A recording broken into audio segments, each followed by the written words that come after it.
ময়মনসিংহে দীপুচাঁদ দাসকে খুনের ঘটনায় আরও ৩ জনকে গ্রেপ্তার করা হলো। এই নিয়ে ধৃতের সংখ্যা বেড়ে দাঁড়ালো ১০ জন।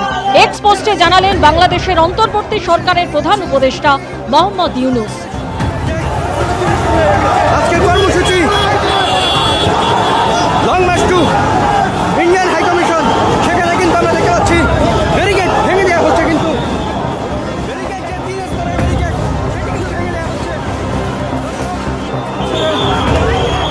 ময়মনসিংহে দীপুচাঁদ দাসকে খুনের অভিযোগে ধরপাকড়, খুনের ঘটনায় গ্রেপ্তার আরও ৩ জন, ধৃত বেড়ে দাঁড়ালো ১০ জন।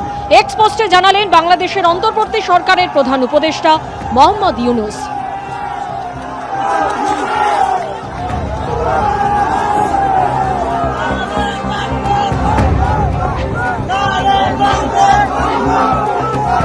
পুলিশের সামনেই দীপু দাসকে নির্মমভাবে হত্যা করা হয়েছিল। গোটা ঘটনার নেপথ্যে রয়েছে ষড়যন্ত্র। কিছুক্ষণ আগেই আপনারা দেখেছিলেন যে এবিপি আনন্দকে দেওয়া সাক্ষাৎকারে বিস্ফোরক দাবি করেছিলেন ময়মনসিংহে নিহত শ্রমিক দীপু দাসের ভাই।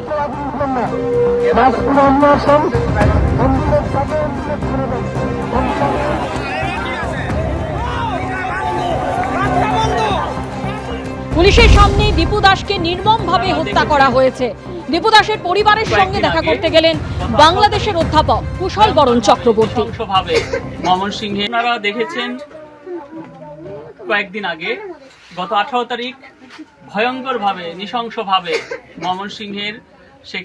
ময়মনসিংহের যে এই দীপু দাসকে যেভাবে হত্যা করা হয়েছে মিথ্যা ধর্মীয় অনুভূতির গুজব রটিয়ে, এবং হত্যা করার পরে তাকে প্রচন্ড মারধর করে, তাকে উলঙ্গ করে, তাকে গাছের সাথে উল্টো করে ঝুলিয়ে অপমান করে, অপদস্থ করে, এবং তারপরে তাকে জ্বালিয়ে দেওয়া হয়েছে।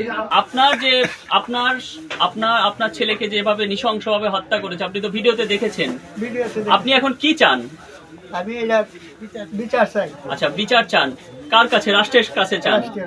তো আমরা চাই তার বিচার হোক সেই দীপু দাসের হত্যার, এবং ক্ষতিপূরণ দেওয়া হোক। আমরা রাষ্ট্রের কাছে মানুষের এরকম এই পরিবারের উপার্জনক্ষম ব্যক্তি সেই দীপু দাস তাকে হত্যা করেছে, আমরা রাষ্ট্রের কাছে, সরকারের কাছে 10 কোটি টাকার ক্ষতিপূরণ আমরা দাবি জানাচ্ছি।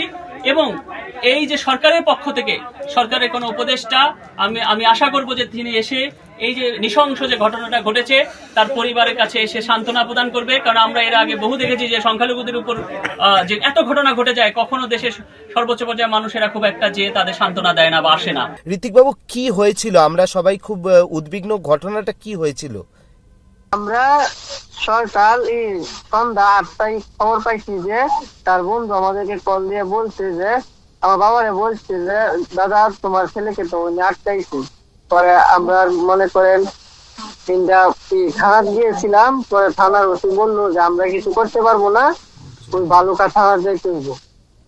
পরে কতক্ষণ পরে আমরা শুনি যে দাদা মারা গেছে বালুকা থানায়। তারপরে আমরা পরের দিন গেছি, সকাল 9টায় গেছি। তারপরে আমাদেরকে লাশ দেওয়া, আমাদেরকে আদিজনী মিটাইয়া লাশ ময়মনসিংহ পাঠাই দিছিল। পরে এইসব ঝামেলা মিটাইয়া পরে আমরা সন্ধ্যা 6টার সময় লাশ নিয়ে আসছি। কিন্তু আপনার দাদা কি সত্যি যে অভিযোগটা, এটা আপনারা মানেন যে কোনো ধর্ম অবমাননা করেছিলেন আপনার দাদা? না দাদা, এটা আমরা বিশ্বাস করি না, এরকম কথা কোনো বলতেই পারে না। তাহলে কেন এরকম করা হলো? তারা দাদা ষড়যন্ত্র করে মারা হয়েছে। কেন, কিসের জন্য ষড়যন্ত্র হলো? ওই আমরা তো ওইটা বলতে পারি না। আমরা শুনছি যে তার প্রমোশন হইবে, জিএম পদে সে প্রমোশন পাইতো।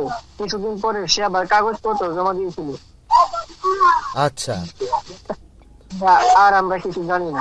পরিবারটার কি অবস্থা? দাদাই তো একমাত্র আর্থিক উপার্জন করতো, আপনাদের পরিবারের কি অবস্থা? জি দাদা, আমার দাদাই আর্থিক উপার্জন করতো, সেই উপার্জনে আমরা চলতাম। এই মুহূর্তে কি চাইছেন আপনারা? আমরা সঠিক বিচার চাই। পুলিশ প্রশাসন করছে, পুলিশ প্রশাসনের ওপর ভরসা রাখছেন বাংলাদেশের? পুলিশ প্রশাসন আমাদের সাথে রয়েছে। আচ্ছা, কিন্তু সেদিনকে কি পুলিশ বাঁচাতে পারতো আপনার ভাইকে? সেদিন বাঁচাইতে পারে নাই। কেন? মানে সেখানে পুলিশ নিজে ছিল, তাও আমার ভাইকে বাঁচাতে পারে নাই। তারা কোথায় ছিল পুলিশ? পুলিশ ওখানে ছিল, আমার ভাই তাদের হাতে পরে ধরছে যে আমার বাইরে ছাইরা দেওয়ার জন্য, কিন্তু তারা আমার বাইরে ছাড়ে নাই। মানে কারখানার ভেতরে পুলিশ ছিল?